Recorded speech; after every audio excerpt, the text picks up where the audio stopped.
Hello students, आपके technical maths के 4 live session हो चुके हैं। अगर किसी स्टूडेंट ने नहीं देखे हैं तो फेबुलस एकेडमी के यूट्यूब चैनल पर जाकर उनको देख सकता है।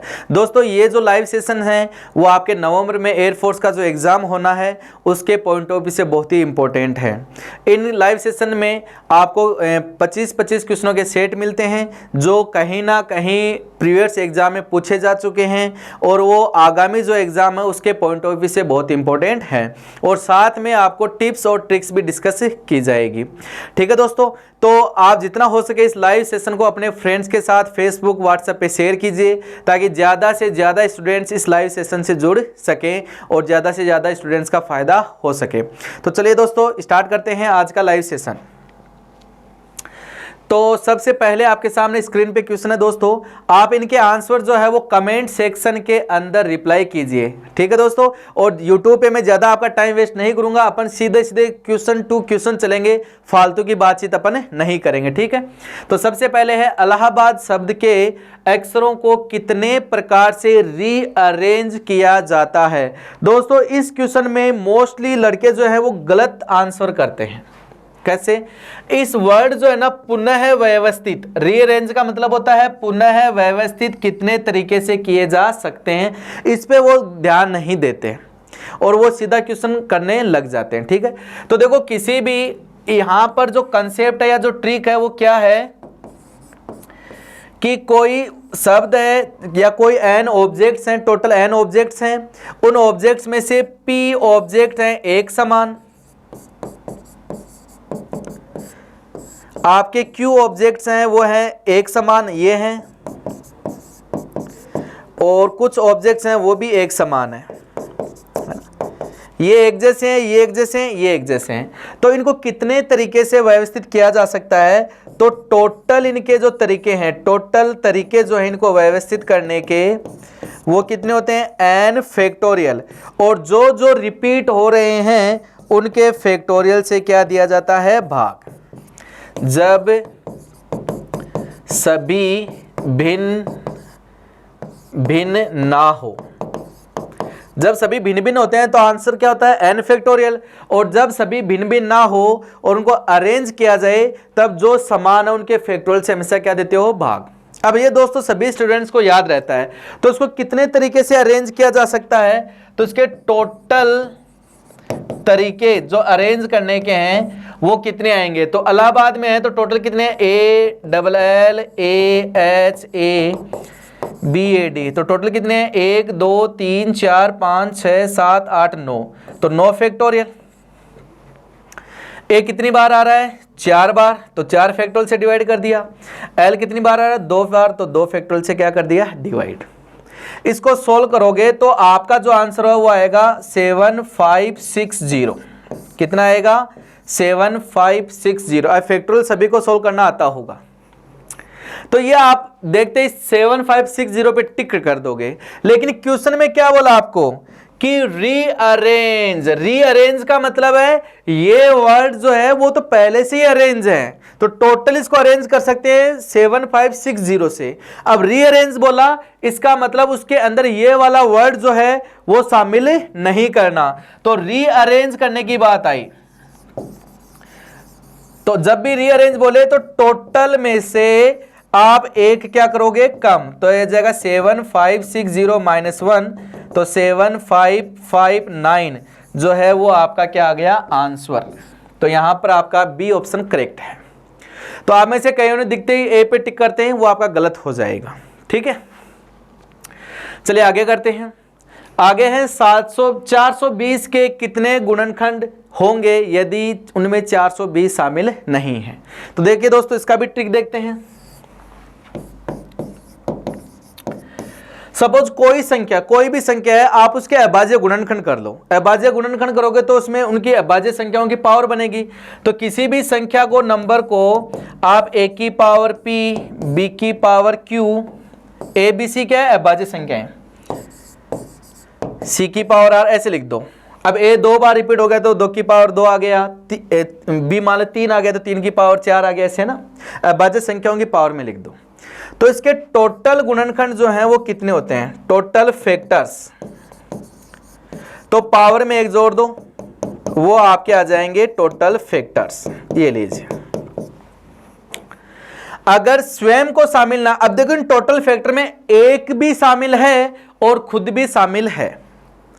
टोटल फैक्टर इतने आएंगे, इनमें एक भी शामिल है और खुद भी शामिल है, क्योंकि एक प्रत्येक संख्या का फैक्टर होता है और खुद का फैक्टर होता है। तो 420 जो बोला, तो 420 के कुल फैक्टर इस तरीके से ज्ञात कर लेंगे, फिर उनमें एक भी शामिल है और 420 भी शामिल है। अब क्वेश्चन में क्या बोला, जिसमें 420 शामिल नहीं है तो टोटल में से एक कम कर दोगे तो अपना आंसर आ जाएगा। कई बार पूछ रहे कि वो फैक्टर जिनमें एक शामिल नहीं है तो टोटल में से एक कम कर दोगे तो जिसमें एक शामिल नहीं है। कई बार बोला जाएगा कि एक और खुद शामिल नहीं होना चाहिए, तब आप टोटल में से दो कम कर दोगे तो अपने पास आंसर आ जाएगा। ठीक है। अब कई बुक्स में इस क्वेश्चन को गलत भी रॉन्ग आंसर किया जाता है। कई बुक्स में क्या करते हैं, जिसको एक जो है उसको फैक्टर नहीं मान के क्वेश्चन सोल्व किया जाता है। तो देखिए करते हैं इस क्वेश्चन को। तो पहले 420 के फैक्टर किए, 420, तो 420 के फैक्टर करोगे तो कितने फैक्टर्स आपके बनेंगे। तो देखिए इसको, तो 420 को जो है आप क्या लिख सकते हो, 2 का भाग दिया 2, तो कितना बन गया 210। 210 में 2 का भाग दिया कितना बचा 105, है ना। 105 में आप कितना दोगे, 5 का भाग दोगे तो कितना आएगा 21। 21 को लिखो 3 गुणा 7। अब देखो 7 21, 21 5 105, 105 गुणा 2 210, 210 गुणा 2 200 420। तो इसको लिख दिया 2 की घात 2, फिर लिख दिया 3 की घात 1, फिर लिख दिया 5 की घात 1, फिर लिख दिया 7 की घात 1। तो ये ए बी सी की पावर आ गई। अब इनमें क्या कर दो, कुल फैक्टर पूछे, टोटल फैक्टर्स, तो आएगा पावर में 1 जोड़ दो 2 + 1 गुणा 1 + 1 गुणा 1 + 1 और गुणा 1 + 1। तो ये आ गया 3 गुणा 2 गुणा 2 गुणा 2, 2 2 दूनी 4, 4 दूनी 8, 8 3 24। तो यहाँ टोटल फैक्टर तो आएंगे 24। ठीक है। अब क्या बोला, खुद को स्वयं शामिल नहीं है, 420 शामिल नहीं है, तब कितने बन जाएंगे, 24 में से एक गया तो कितने बनेंगे आपका 23। क्या आएगा आंसर, सी ऑप्शन आपका यहां पर आएगा। अब कई बुक्स क्या करती है, एक को भी शामिल नहीं करती, तब आपका आंसर कितना आएगा 22, जो कि डियर फ्रेंड्स मैं बताता हूं गलत होता है। एक प्रत्येक संख्या का फैक्टर होता है, तो इसका आंसर 22 ना आके कितना आएगा 23। क्लियर है। चलिए आगे चलते हैं। आगे है 1 + 2x + x² की घात 20 के प्रसार में पदों की संख्या। अब दोस्तों इसके में पदों की संख्या है जो आप देखते गलत कर देते हो, तो मैं आपको पदों की संख्या का पूरा चार्ट बता देता हूं कितने पद होते हैं। देखो अगर a + b + c + d + ऐसे r पद है अंदर और इसकी घात n है, के प्रसार में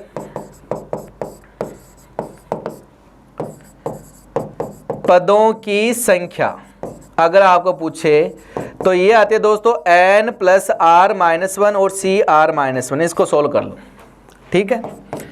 तो ऐसे ही आ गया। तो a + b की घात n के प्रसार में पद पूछे तो कितने आएंगे, n + 2 - 1 c2 - 1। सोल्व करोगे तो आएगा n + 1 c1 और इसको सोल्व करोगे तो आएगा n + 1 पद। और द्विपद प्रमेय में आपको यही बताया गया है कि a + b की घात n के प्रसार में n + 1 पद होते हैं। अगर 3 के लिए पूछ ले, a + b + c की घात n के प्रसार में पदों की संख्या तो कितना आएगा, n + 3 - 1 c3 - 1। इसको सोल्व करोगे तो आएगा n + 2 c2 और इसको सोल्व करोगे तो आएगा n + 1 n + 2/2। ये पद बनेंगे। ऐसे 4 के लिए भी कर सकते हो। अब दोस्तों यहाँ पे जो आपकी मिस्टेक होगी वो क्या होगी, आपने देखा कि यहाँ 3 पद हैं, 3 पद है तो आंसर क्या लगे, 3 + 1 4, 3 + 2 5, 5 के 20, 20/2 10 पद, जो कि अपना क्या हो गया गलत। ऐसा कहीं आंसर ही नहीं आ रहा। तो ये चेक करो कि कहीं ना कहीं 3 पदों से कितने पद बन जाए, 2 पद बन रहे हो, कोई फॉर्मूला बन रहा हो अंदर। तो देखो यहां फॉर्मूला बन रहा है a² + 2ab और +b²। तो ये बन गया a + b का होल स्क्वायर का फॉर्मूला, ये आ गया 20। अब पावर की पावर होती तो गुणा हो जाएगा, तो x प्लस 1 की घात कितने आ गई 40, तो 2 पद हो गए, तो पदों की संख्या जो है वो कितने आ गई 40 प्लस 1 41। ये आपका यहाँ पर जो है वो क्या हो जाएगा करेक्ट आंसर। अब कई बच्चे आप में ये भी करते हैं, ये याद रहता है कि n+1 पदों की संख्या होती है और ये पता नहीं रहता कि अंदर कितने पदों के लिए लागू है, तो वो सीधा 20 प्लस 1 कितने कर देते हैं 21 कर देते हैं, वो भी क्या हो जाएगा आपका गलत हो जाएगा। क्लियर है, कंसेप्ट आपका इधर राइट साइड में है, देख लीजिए। आगे ये सारणी का क्वेश्चन है, आराम सोल्व कर सकते हो। सोल्व करोगे तो कैसे आएगा, 2 बाय 2 का इनको 5 का 20 माइनस ये आ गया माइनस का 3 है बराबर आ गया 8, तो ये आ गया 20 प्लस 3m बराबर 8, तो 3m बराबर आ गया माइनस का 12, तो m बराबर आ गया माइनस का 4। ठीक है, यहाँ पर आपका बी ऑप्शन करेक्ट है, ऑप्शन नंबर 2। ठीक है, चलिए आगे चलते हैं। अब देखिए ये किसका प्रसार है, सोचिए। अब देखो ये फॉर्मूला बताते हैं, जब आपका ट्रिक या कंसेप्ट जो है वो क्या है, जब n जो है पूर्ण संख्या ना हो,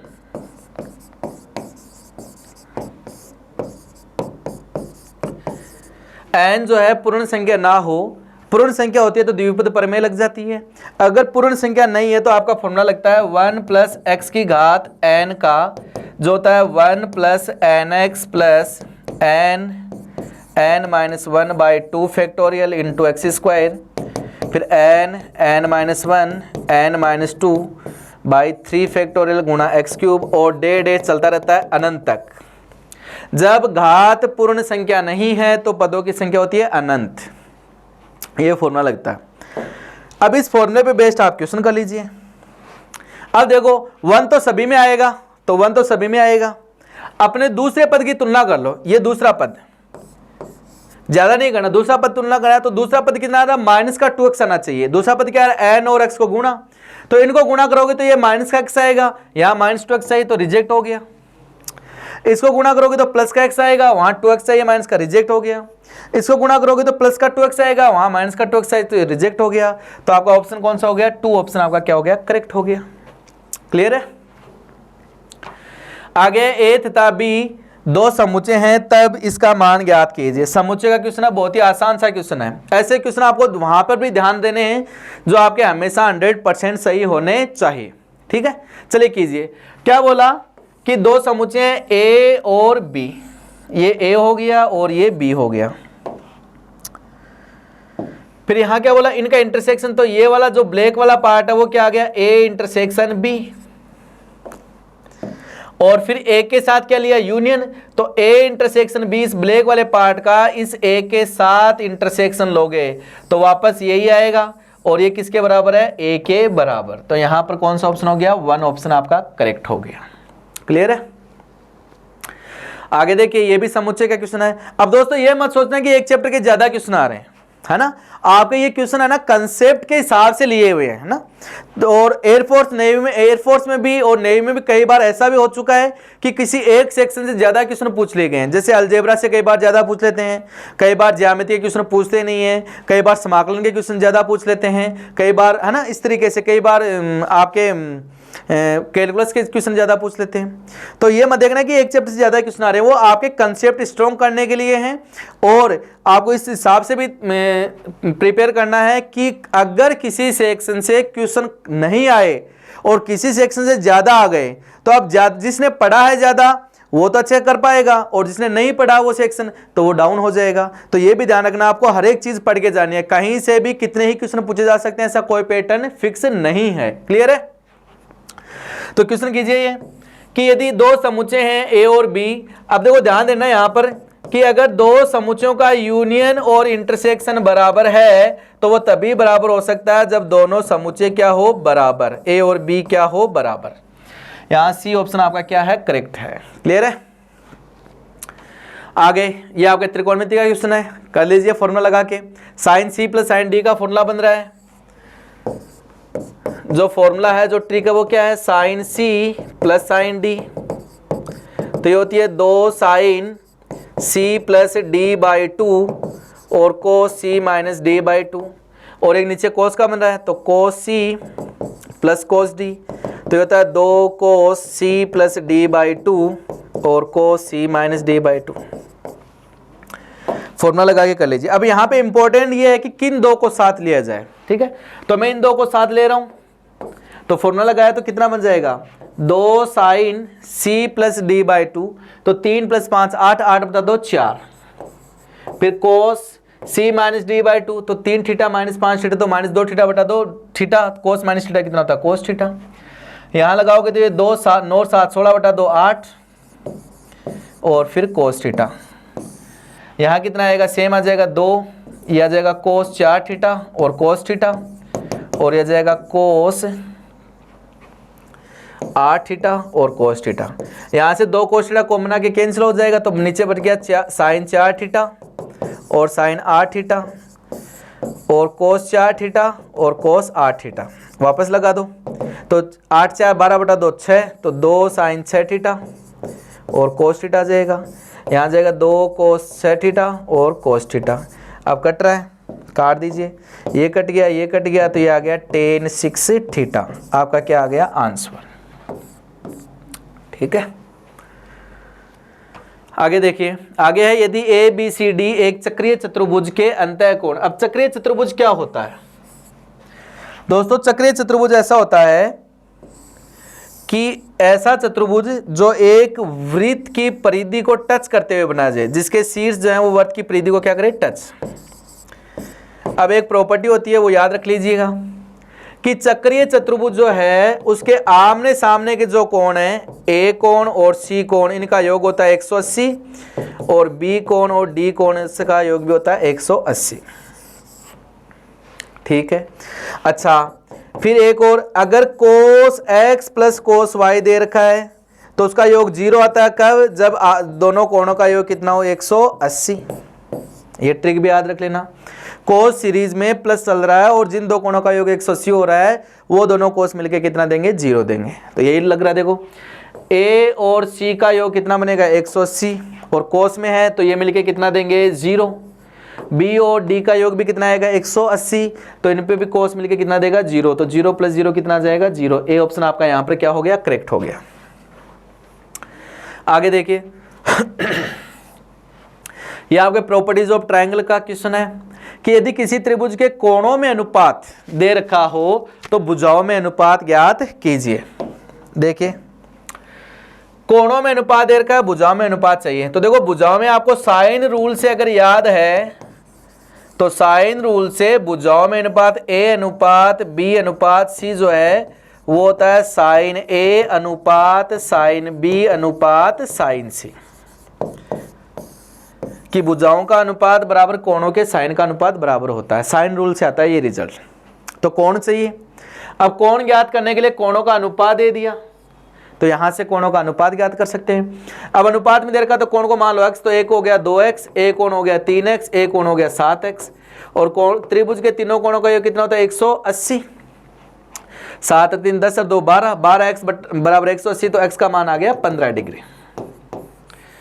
तो एक कोण जो है वो आ गया 2x मतलब 30 डिग्री हो गया, दूसरा कोण 3x मतलब 45 डिग्री हो गया, और तीसरा कोण 7x मतलब 105 डिग्री हो गया। कोण आगे लगा दीजिए, लीजिए फॉर्मूला। तो यहां से a अनुपात b अनुपात c जो है वो कितना आ गया साइन 30 अनुपात साइन 45 अनुपात साइन 105। ये कितना हो गया साइन 30 होता है 1/2, ये होता है 1/√2, और साइन 105 को लिख सकते हैं cos 15, और cos 15 का जो मान है वो होता है √3 प्लस 1/2 2 से गुणा करा दो तो यह आ जाएगा √2 प्लस 2 प्लस √3 प्लस 1। आपका कौन सा ऑप्शन आ रहा है? ए ऑप्शन आपका यहाँ पहला ऑप्शन जो है वो क्या है करेक्ट है। क्लियर है? आगे देखिए, आगे है 9 सेंटीमीटर भुजा के एक समबाहु त्रिभुज की परित्रिज्या ज्ञात कीजिए। ये भी आपके प्रॉपर्टीज ऑफ ट्रायंगल का क्वेश्चन लिया हुआ है ना। प्रॉपर्टीज ऑफ ट्रायंगल के 3-4 क्वेश्चन लिए हैं ताकि आपको वो कंसेप्ट जो है प्रॉपर्टीज ऑफ ट्रायंगल के 2-3 फॉर्मूले एक साथ क्लियर हो जाए। क्लियर है? चलिए देखते हैं। तो पहले तो यहां याद रखना है कि समबाहु त्रिभुज का क्षेत्रफल जो है, समबाहु त्रिभुज का क्षेत्रफल क्या होता है जब भुजा दिए तो होता है √3/4 भुजा स्क्वायर। अब परिवर्त की त्रिज्या और क्षेत्रफल में क्या संबंध होता है तो वो भी बताता हूं। डेल्टा को तो लिखते हैं क्षेत्रफल और r.s होता है, एक होता है ABC/4r। ये रिजल्ट याद रखना, बाद में भी काम आ सकता है। स्मॉल r होती है अंतःवर्त की त्रिज्या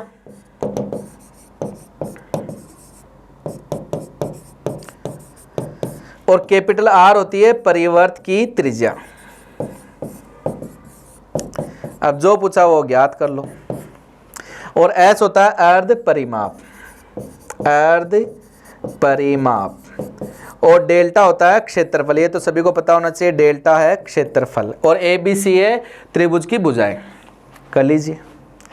तो आपको क्या चाहिए, परित्रिज्या, परिवर्त की त्रिज्या, परित्रिज्या मतलब कैपिटल R चाहिए। तो यहां से आ जाएगा, तो डेल्टा बराबर क्या हो गया ABC/4r।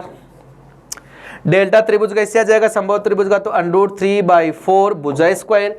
तो भुजा है 9√3 गुणा 9√3, ये हो गया भुजा स्क्वायर बराबर ABC, तीनों भुजाएं बराबर हैं तो आ जाएगा 9√3 का होल क्यूब अपॉन 4r। ये लीजिए सोल्व कर लीजिए, ये तो बहुत आसान क्वेश्चन है। यहाँ 4 से 4 कट गया, 2 पावर यहाँ कट गई तो आ गया √3 बराबर आ गया 1 पावर बच गई, ये कट गया तो r की वैल्यू जो है वो कितने आ गई 9 सेंटीमीटर। ये ऑप्शन दोस्तों यहाँ पर आपका क्या है, करेक्ट है। क्लियर है। चलिए अगला इसी का क्वेश्चन पूछ लिया, capital R upon small r का अनुपात पूछ लिया। ठीक है, 3 क्वेश्चन डालें ताकि ये यहाँ पे एक जगह इसलिए डाले हुए हैं ताकि आपको 3-4 क्वेश्चन जो है वो किस तरीके से पूछे जा सकते हैं प्रॉपर्टीज ऑफ ट्रायंगल के, वो क्लियर हो जाएं। क्लियर है। बाकी एग्जाम में 3 क्वेश्चन नहीं आने आपके प्रॉपर्टीज ऑफ ट्रायंगल से, बहुत कम चांस होता है कि प्रॉपर्टीज ऑफ ट्रायंगल का क्वेश्चन आपका बने। ठीक है, और बनता है तो भी बहुत आसान सा बनता है। चलिए, तो आपको क्या पूछा, कैपिटल R और स्मॉल r में संबंध और भुजाओं का अनुपात दे रखा है। ये लीजिए, भुजाओं का अनुपात आपको दे रखा है।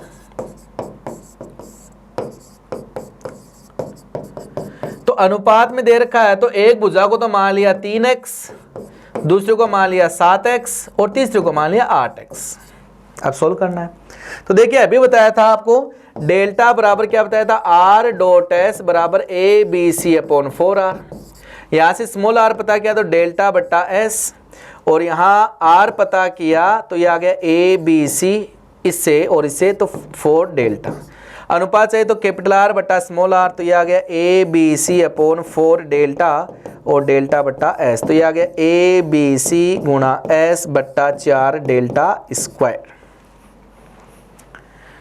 अच्छा, डेल्टा का एक फॉर्मूला और होता है, हीरोइन का फॉर्मूला याद है तो √s minus a s minus b s minus c। देखो प्रॉपर्टीज ऑफ ट्रायंगल के कितने फॉर्मूले आपके यूज हो गए हैं ना। ठीक है, चलिए करते हैं, लगा दीजिए। तो ये लीजिए r बट्टा s, तो कितना हो गया ABC, तो ये आ गया 3x गुणा 7x गुणा 8x और s बट्टा 4 डेल्टा स्क्वायर, इसका स्क्वायर करोगे तो कितना आएगा s minus a s minus b और s माइनस c। s क्या होता है दोस्तों, अर्ध परिमाप, एक s से एक s क्या हो गया, कैंसिल। अच्छा, अब s ज्ञात करते हैं यहाँ से, तो s है तो इनका योग कर दिया तो 7 × 7 18, 18 बट्टा 2 9x, तो s आ गया 9x। तो ये लीजिए, ये लिख दीजिए, तो कैपिटल R बट्टा स्मॉल r आ गया 3x 7x 8x, ये आ गया 4, ये 9 माइनस a तो 9x माइनस 3x तो आ गया 6x, फिर 9x माइनस 7x तो आ गया 2x, फिर 9x माइनस 8x तो आ गया x। तो देखो ऊपर 3x है नीचे 3x है तो x से x क्या हो गया, कैंसिल। तो यहाँ पर जो बचा 4 दूनी 8, ये वाला पार्ट भी कैंसिल, ये x x सारे कैंसिल हो गया, तो और ये आ गया 2, तो ये आ गया 7 बट्टा 2, 7:2 आपका क्या आ गया आंसर। बी ऑप्शन या 2 ऑप्शन आपका करेक्ट है। आगे है, ये आपके स्टैंडर्ड रिजल्ट है दोस्तों, याद रख लेना, मैं बहुत से रिजल्ट लिखवा रहा हूँ आपको यहाँ पर, और याद नहीं रखो तो सोल्व कर लो। ठीक है, देखिए एक क्वेश्चन था, यदि result cos inverse x plus cos inverse y plus cos inverse z बराबर पाई हो, कितना हो, पाई हो, तो स्टैंडर्ड रिजल्ट आता है x square plus y square plus z square plus 2xyz बराबर आता है 1। याद रख लेना ये स्टैंडर्ड रिजल्ट, ठीक है। दूसरा है साइन में, यदि sine inverse x plus sine inverse y plus sine inverse z बराबर पाई हो तो तब रिजल्ट बनता है x under root 1 minus x square, फिर y under root 1 minus y square और z under root 1 minus z square की जो वैल्यू आती है 2xyz के बराबर आती है। ये आपके दो रिजल्ट हैं, ठीक है। तीसरा,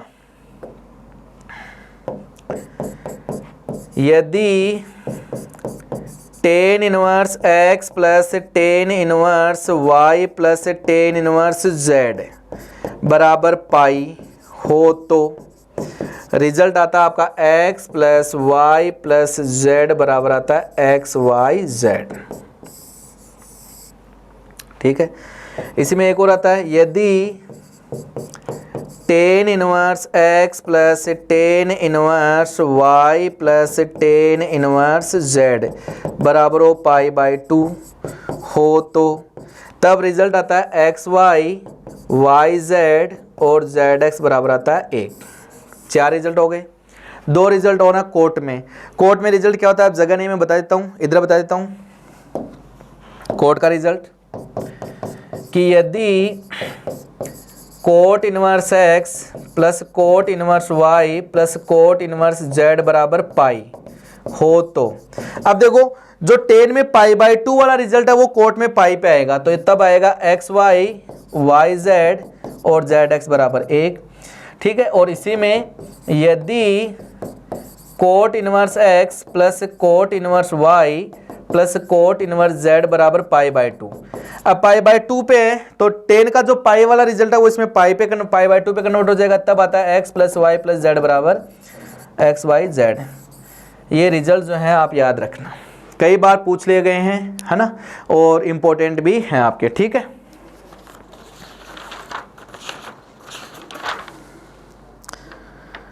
ओके चलिए, तो यहां से आंसर कितना आ गया, x square plus y square plus z square plus 2xyz बराबर 1। ये चौथा ऑप्शन आपका क्या होगा, करेक्ट। तो 1 2 3 4 5 6 क्वेश्चन आपके वो 6 के 6 याद होने चाहिए। आगे है, अब ये तो फॉर्मूला है सीधा सीधा। पहला फॉर्मूला किसका है, tan inverse a minus tan inverse b। दूसरा है tan inverse b minus tan inverse c। ये कट गया तो ये आ गया tan inverse a minus tan inverse c। कौन सा है, ए ऑप्शन, बी ऑप्शन।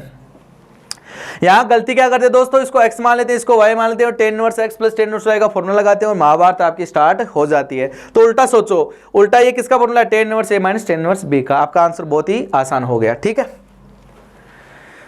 ये आपके कॉम्प्लेक्स नंबर का क्वेश्चन है, आई होप कि आता होगा। ट्रिक भी मैंने बता रखी है, ठीक है, कि under root a plus iota b का वर्गमूल, किसी सम्मिश्र संख्या का जो वर्गमूल है वो प्लस माइनस, ट्रिक याद रख लेना है दोस्तों इसकी, तो वो होता है अंडर रूट सम्मिश्र संख्या का परिमाण प्लस वास्तविक भाग बटा 2 और आयोटा अंडर रूट सम्मिश्र संख्या का परिमाण माइनस वास्तविक भाग बटा 2 वास्तविक भाग। अब देखो, अगर यहाँ जो काल्पनिक भाग पॉजिटिव है तो प्लस साइन आता है और नेगेटिव है तो यहाँ बीच में माइनस साइन आएगा। काल्पनिक भाग पॉजिटिव है तो बीच में प्लस आएगा और काल्पनिक भाग नेगेटिव है तो बीच में माइनस आएगा। अब कर लीजिए, तो मोड जेड जो है वो इसका कितना आ गया, 8 का स्क्वायर प्लस 6 का स्क्वायर, तो ये आएगा 10 और उसका रियल पार्ट जो है वो है -8, लगा दीजिए। तो आंसर आ गया प्लस माइनस, ये आ गया 10 -8 बटा 2। काल्पनिक भाग नेगेटिव है तो यहाँ माइनस आयोटा और ये 10 माइनस 8 तो प्लस का 8 बटा 2। ये लीजिए 10 -8 2 बटा 2 1 आ गया, 1 है ना, और 10 प्लस 8 18 बटा 2 9, 9 का वर्गमूल 3 तो -3 आयोटा। कौन सा ऑप्शन आ रहा है, बी ऑप्शन। दूसरा अल्टरनेट भी देख सकते हो दोस्तों, इनका स्क्वायर करके देखो, अगर वापस ऐसा आ जाए तो वही अपना क्या हो जाएगा, आंसर। आगे सहायक वर्त, इसका कंसेप्ट भी देखिए दोस्तों।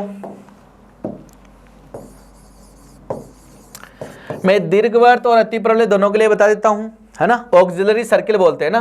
पहले दीर्घवृत्त के लिए देखिए क्या होता है, दीर्घ x को व्यास मानकर बनाया गया वर्त,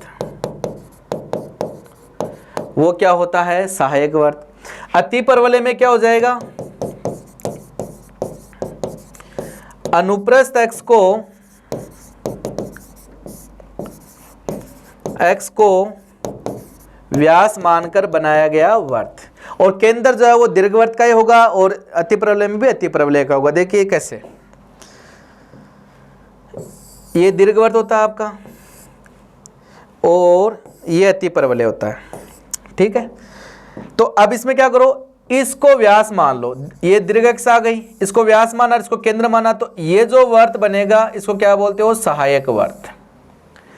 इसमें क्या बोला, अनुप्रस्थ x ये हो गई, और इसके केंद्र को केंद्र मान के जो वर्त बनाया ये क्या हो गया, इसका अतिप्रवलय का सहायक वर्त। तो सहायक वर्त जो है वो केंद्र तो क्या रहता है, सेम, केंद्र इनका सेम रहेगा, और इसकी त्रिज्या है वो, इस अर्ध दीर्घ x की लंबाई कितनी होती है, a, और इधर अर्ध अनुप्रस्थ x की लंबाई भी कितनी होती है, a, उसके क्या होता है, बराबर। तो अर्ध लघु x की लंबाई यहां पे दिख रही है, सॉरी अनुप्रस्थ x की कितनी है, a स्क्वायर कितना है 16, तो a की वैल्यू 4, तो त्रिज्या कितनी आ गई 4। तो समीकरण जो है वो कितना आएगा, हमेशा x square plus y square बराबर अर्ध लघु x की लंबाई का स्क्वायर, सॉरी अर्ध दीर्घ x की लंबाई का स्क्वायर दीर्घवृत्त में, इसमें अनुप्रस्थ x, तो x square plus y square बराबर अर्ध अनुप्रस्थ x की लंबाई का स्क्वायर। ये दोनों में समीकरण बनेगा, मतलब a स्क्वायर दोनों में आएगा समीकरण, तो क्या आएगा, x square plus y square बराबर a स्क्वायर। तो पहला ऑप्शन आपका यहाँ पर क्या हो गया, करेक्ट। आगे ये एक आपका आव्यूह है, इस आव्यूह को सोल्व करना है, आव्यूह है ना, सारणिक नहीं है, आव्यूह है ना, ये लीजिए। अब ट्रांसपोज कैसे ज्ञात करते हैं, पंक्ति को स्तंभ में, स्तंभ को पंक्ति में बदल दीजिए। तो ये a दे रखा है और इसका ट्रांसपोज कितना आ जाएगा, 1 - 2 5 3 जोड़ दो, ये लीजिए 1 + 1 2 -2 + 5 3, और ये 3 और ये 6। ये ऑप्शन आपका यहाँ पर क्या है, करेक्ट। मैट्रिक्स का क्वेश्चन है, बहुत ही आसान सा। आगे लिमिट का क्वेश्चन है दोस्तों, आंसर दिख गया होगा, कितना आएगा, 1 2 आएगा, है ना। बता देता हूं कि लिमिट क्या हो, अनंत हो, ठीक है, ax⁴n है ना, ऐसे चल रहा है, और यहाँ lx⁴n, अंश और हर की घात क्या हो, समान हो, अंश और हर की घात जो है वो क्या है, समान, यहाँ पावर m से, तो अंश और लिमिट अनंत है और अंश और हर की घात समान है, पहला केस। दूसरा केस में अंश की घात हर की घात से क्या हो जाए, बड़ी, और तीसरा केस अंश की घात हर की घात से क्या हो जाए, छोटी। अगर दोनों की घात बड़ी बराबर है तो जो मैक्सिमम पावर है उनके गुणांक जो हैं उनका अनुपात आपका आंसर हो जाएगा। अगर अंश की घात बड़ी है तो आंसर अनंत आएगा, और हर की घात बड़ी है तो आंसर कितना आएगा, 0, याद रख लेना। तो यहाँ देखो घात बराबर है, 2 पावर 2 पावर, तो बाप पावर सेम है, तो ऊपर वाले का गुणांक बट्टा नीचे वाले का गुणांक, तो 2/1, तो आंसर कितना आ गया, 2। क्लियर है, ये भी लिमिट का क्वेश्चन है। इसको पहले देखो अनंत अप्लाई किया तो अनंत माइनस अनंत बन रहा है, तो थोड़ा परिमेयकरण करके अनंत बटा अनंत बना लो। देखिए तो परिमेयकरण करोगे तो √x² + 1 + x से गुणा, और √x² + 1 + x से भाग, ऊपर आ गया x² + 1 - x², और नीचे आ गया x + √x² + 1, ये कट गया, ये आ गया 1/x + √x² + 1, और लिमिट क्या है दोस्तों, अनंत। अभी बताया था अंश में पावर क्या है, हर की पावर से कम है, हर में पावर ज्यादा है, लिमिट अनंत है, तो आंसर कितना आता है, 0। सी ऑप्शन आपका यहां पर क्या है, करेक्ट है। आगे है दोस्तों, ये समाकलन का क्वेश्चन है, इसका ट्रिक बता देता हूं क्या है, कि अगर आपको 1/a sin x + b cos x का समाकलन पूछे, ध्यान दीजिए मैंने साइन के गुणा में क्या माना हुआ है, a, और कोस के गुणा में क्या माना हुआ है, b। अगर ऐसा पूछे तो इसके दो आंसर पॉसिबल हैं, एक तो 1/(a² + b² आएगा, फिर आएगा log, log में हमेशा आएगा, फिर आएगा mod ऑफ 10 और ये आएगा x/2 plus 1/2 tan inverse b/a, मतलब cos का गुणांक बट्टा हर का गुणांक। अगर ये नहीं है तो फिर दूसरा आंसर a² प्लस b², फिर आएगा log, यह आएगा mod ऑफ 10, यह आएगा π/4 plus x/2 minus 1/2 tan inverse a/b। इन दोनों में से कोई एक आंसर होगा, ट्रिक को याद रख लीजिएगा, ठीक है। चलिए देखते हैं। तो देखो a की वैल्यू 1, b की वैल्यू √3। तो पहले तो ये देख लेते हैं 1/1 का स्क्वायर 1, √3 का स्क्वायर 3, 3 + 1 4, 4 का वर्गमूल 2, तो 1/2 आएगा। तो ये ऑप्शन रिजेक्ट, ये ऑप्शन ही रिजेक्ट, 2 बचे। अब अंदर 2 ही पार्ट दिख रहे हैं, तो 2 पार्ट में ये लगेगा, तो x/2 यहाँ पर भी है, x/2 यहाँ पर भी है। फिर 1/2 tan इनवर्स b/a, b कितना √3 बट्टा 1, तो tan इनवर्स √3 और tan इनवर्स √3 कितना होता है π/3, है ना। 60 डिग्री की वैल्यू होती है tan इनवर्स √3, तो π/3 बटा 2 तो कितना आ गया π/6। अब π/6 किस में है, इसमें भी है और इसमें भी है। अच्छा इसमें कोट है, तो कोट वाला तो पहले से क्या हो गया रिजेक्ट, 10 में आना आंसर, तो कौन सा हो गया, बी ऑप्शन आपका यहां पर क्या हो गया, करेक्ट हो गया, ठीक है। आगे देखिए, ये आपके निश्चित समाकलन का क्वेश्चन है, कर सकते हो आसानी से। कैसे करोगे, लिमिट को ब्रेक करके, जब जब मोड दिखे लिमिट को क्या कर दो, ब्रेक। ये प्रॉपर्टी है आपकी ए से बी, तो इसको लिख सकते हैं ए से सी और सी से, ऐसे है ना, सी जहां क्या है ए और बी के बीच का एक नंबर। इसको ब्रेक कैसे करते हो, जहां पर क्या हो जाए 0, 0 से पीछे नेगेटिव होता है, 0 से आगे पॉजिटिव होगा। तो लीजिए 0 से 5 में 0 हो रहा है, तो 0 से 5 में नेगेटिव कर दो, तो माइनस लगाओगे तो 5 - x हो गया, और 5 से 8 में इसको पॉजिटिव कर दो। ये लीजिए समाकलन कर दीजिए, क्या आएगा, यह आएगा 5x - x² बट्टा 2, 0 से 5, यह आएगा x² बट्टा 2 माइनस 5x, 5 से 8 लगा दो, ये 5 25 माइनस 25 बट्टा 2, लोअर लिमिट 0 आ रही है, इसमें देखा तो 64 बट्टा 2 माइनस 8 पंचे 40, upper limit minus lower limit कितनी आएगी 25 बट्टा 2 माइनस में और माइनस का 25, सोल्व कर लीजिए। तो ये आ गया 25 माइनस 25 बट्टा 2, ये आ गया 32 दूना 64 माइनस 40, ये आ गया माइनस का 25 बट्टा 2 और प्लस का 25, ये माइनस 25 बट्टा 2 माइनस 25 बट्टा 2, तो ये हो गया 50 बट्टा 2, 50 बट्टा 2 आ गया 25, तो ये वाला पार्ट कैंसिल, ठीक है। और 32 में से 40 गया तो -8, 25 - 8 तो कितना आ गया 17, आपका क्या आ गया, ए ऑप्शन आपका यहाँ पर करेक्ट है, ठीक है। आगे ये भी आपका समाकलन का क्वेश्चन डाला हुआ है। अब देखो समाकलन क्वेश्चन बहुत डाल दिए यहाँ पे मैंने ना, तो ऐसा आपके साथ भी हो सकता है, मैं ये नहीं बोल रहा होगा ही, हो सकता है, क्योंकि वहां पर ये फिक्स नहीं है कि किस चैप्टर से कितने क्वेश्चन आने हैं, किस पार्ट से कितने क्वेश्चन आने हैं। तो आपको हर एक तरीके से प्रिपेयर होके जाना है, ठीक है। हमारा मकसद यहाँ पे ये है कि आपके ज्यादा से ज्यादा क्वेश्चन सोल्व हो जाएं और ज्यादा से ज्यादा पैटर्न आपके कवर हो जाएं। तो ये क्वेश्चनों की सीरीज चल रही है, अभी आपके सीरीज 122 नंबर का क्वेश्चन चल रहा है, ठीक है। तो आज के लेक्चर में 125 तक हो जाएंगे, नेक्स्ट लेक्चर जो आएगा उसमें 125 से 150 तक के हो जाएंगे। तो क्वेश्चन तो आपके रिपीट होते जाएंगे, ये आपके 1000+ क्वेश्चन जाएंगे ऐसे, ठीक है। तो डेली आप या ना फेबुलस एकेडमी के चैनल पे चेक कर लीजिएगा इस चीज को, क्लियर है। चलिए करते हैं दोस्तों, ये आपका एक स्टैंडर्ड फंक्शन है और याद है तो ये एक विषम फलन होता है, याद रख लेना इसको, बहुत बार पूछा भी जा चुका है। इस क्वेश्चन को मैंने समाकलन में पूछ लिया, इसको फलन में ऐसे पूछा जा सकता है कि log x plus √x² plus 1 कैसा फलन है, तो ये कौन सा फलन है, विषम फलन, याद रख लीजिए। और विषम फलन है और लिमिट -a से +a, तो आंसर कितना आता है 0। आगे देखिए, इसका ट्रिक भी बता देता हूं आपको।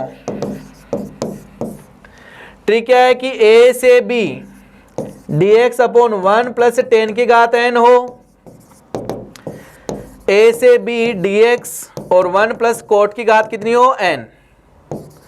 इसका आंसर आता है हमेशा b माइनस a बटा 2, कितना आता है, कितना आता है याद कीजिए, b माइनस a बटा 2, लेकिन एक शर्त है और वो शर्त जो है वो क्या है, दोनों घात जो ये लिमिट है उनका योग 90 डिग्री होना चाहिए। शर्त यहाँ पे है, ये कंडीशन है, ये कंडीशन लगाना हमेशा कि दोनों जो पावर लिमिट है उनका योग 90 डिग्री होगा, तब इनका आंसर कितना आएगा, b-a/2। देखिए यहाँ पर 60 + 30 90, कंडीशन सेटिस्फाई हो रही है तो आंसर कितना आएगा, अच्छा पावर कितने 1/2, कोई दिक्कत नहीं है, कोट है, तो आंसर आएगा b-a/2। तो ये आ गया 6 π/6/2, तो π/12 आपका क्या आ गया आंसर। सी ऑप्शन आपका यहां पर करेक्ट है। आगे देखिए y = 4 sin 3x किस अवकल समीकरण का हल है, देख लीजिए एक बार, या तो एक बार अवकलन करना है या 2 बार कर दीजिए। dy/dx कितना आ गया 12 cos 3x। अब वापस y जैसा तो बन नहीं रहा, तो वापस y तो आना नहीं सिंगल अवकलन में, तो ये दोनों रिजेक्ट हो गए। एक बार अवकलन और कर दीजिए, ये लीजिए, तो ये 12 36 माइनस का 36 sin 3x, इसको लिख दिया 9 गुणा माइनस का 9 गुणा 4 sin 3x, ये कितना हो गया y, तो -9y, इधर जा गया प्लस का 9y बराबर 0। सी ऑप्शन आपका यहां पर करेक्ट है। क्लियर है। चलिए लास्ट क्वेश्चन करते हैं, ये आपके प्रायिकता के क्वेश्चन है, इसमें क्रम से संचय और प्रायिकता इन्वॉल्व कर दी है।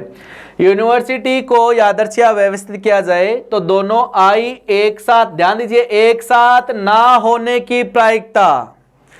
तो पहले क्या करोगे, एक साथ आई पता करोगे, वो कितने केस बनते हैं, टोटल केस पता करोगे, टोटल में से एक साथ घटाओगे तो क्या बचेगा, एक साथ नहीं आने वाले, और फिर प्रायिकता के लिए टोटल से क्या दे दोगे, भाग। ठीक है, चलिए करते हैं। और यूनिवर्सिटी से कितने बनेंगे ये मैंने आपको बता दिया, इलाहाबाद वाला एक क्वेश्चन डाला हुआ था यहाँ पर, तो सेम पैटर्न का यहाँ पे डाला हुआ है। तो टोटल कितने बनेंगे, तो टोटल है यूनिवर्सिटी में कितने हैं, 1 2 3 4 5 6 7 8 9 10, तो टोटल बनेंगे 10 फैक्टोरियल, और जो रिपीट हो रहा है उनसे क्या देते हैं, भाग। तो आई कितनी बार हो रहा है, 2 बार। इसको सोल्व करोगे तो ये लिख दिया 10 गुणा 9 फैक्टोरियल बटा 2, तो ये आ गया 5 गुणा 9 फैक्टोरियल, 5 गुणा में है ना, ये टोटल बने। आई एक साथ वाले देखते हैं, आई एक साथ आए, तो आई एक साथ आए तो क्या हो गया, UNVERSTY, और आई को एक जगह डाल दिया एक बोरे में। तो यहाँ टोटल कितने बने एक साथ आए वाले, तो 1 2 3 4 5 6 7 8 9, तो ये बनेंगे 9 फैक्टोरियल। अब आई को अरेंज करते हैं, 2 है तो 2 फैक्टोरियल, दोनों रिपीट हो रहे हैं तो 2 फैक्टोरियल से भाग, तो ये टोटल कितने बनेंगे, 9 फैक्टोरियल। जिनमें आई एक साथ आ रहा है वो क्या बनेंगे, 9 फैक्टोरियल। अपने को क्या बोला, आई एक साथ नहीं वाले चाहिए, तो टोटल में से 5 गुणा 9 फैक्टोरियल में से एक साथ वाले घटा दो, तो ये आ जाएगा 4 गुणा 9 फैक्टोरियल। ये क्या है, फेवरेबल केस बने दोस्तों, फेवरेबल केस। अब प्रायिकता चाहिए तो फेवरेबल केस बट्टा टोटल केस कितना है, 5 गुणा 9 फैक्टोरियल, ये कट गया तो आंसर आ गया 4/5। सी ऑप्शन आपका यहां पर क्या आएगा, करेक्ट होगा। तो क्वेश्चन को थोड़ा ढंग से पढ़ने की आदत भी आपको डालनी है। क्लियर है दोस्तों। तो दोस्तों ये था आपका आज का सेशन, जिसमें मैथ्स के 125 क्वेश्चन हो चुके हैं। नेक्स्ट क्वेश्चन में 125 क्वेश्चन और लेके आऊंगा, जो भी आपके इंपॉर्टेंट हैं, प्रीवियस ईयर के उनमें शामिल हैं, और टिप्स और ट्रिक्स के साथ आपके सामने डिस्कस करूंगा। तो दोस्तों आपसे एक रिक्वेस्ट है कि इस सेशन को जितना हो सके फ्रेंड्स के साथ शेयर कीजिए, ताकि ज्यादा से ज्यादा लोगों का फायदा हो सके। और किसी फ्रेंड ने फेबुलस एकेडमी के चैनल को सब्सक्राइब नहीं किया है तो यूट्यूब पर फेबुलस एकेडमी के चैनल को सब्सक्राइब कर लीजिए और बेल आइकन को प्रेस कर लीजिए, ताकि नेक्स्ट क्लास जो भी हो उसका नोटिफिकेशन आपको मिल जाए। दोस्तों यहाँ एक्स ग्रुप की मैथ्स, फिजिक्स और इंग्लिश तीनों के लाइव सेशन चल रहे हैं, तो ये आपके लिए बहुत ही फायदा है। और अगर आपको फ्री टेस्ट सीरीज देनी है ऑल इंडिया लेवल की, तो फेबुलस एकेडमी के ऐप को गूगल प्ले स्टोर से डाउनलोड कीजिए और वहाँ पे फ्री आप टेस्ट सीरीज दे सकते हो। ठीक है। और अगर किसी को वीडियो लेक्चर्स परचेज करने हैं तो फेबुलस एकेडमी के ऐप पर वो कर सकते हो। धन्यवाद दोस्तों।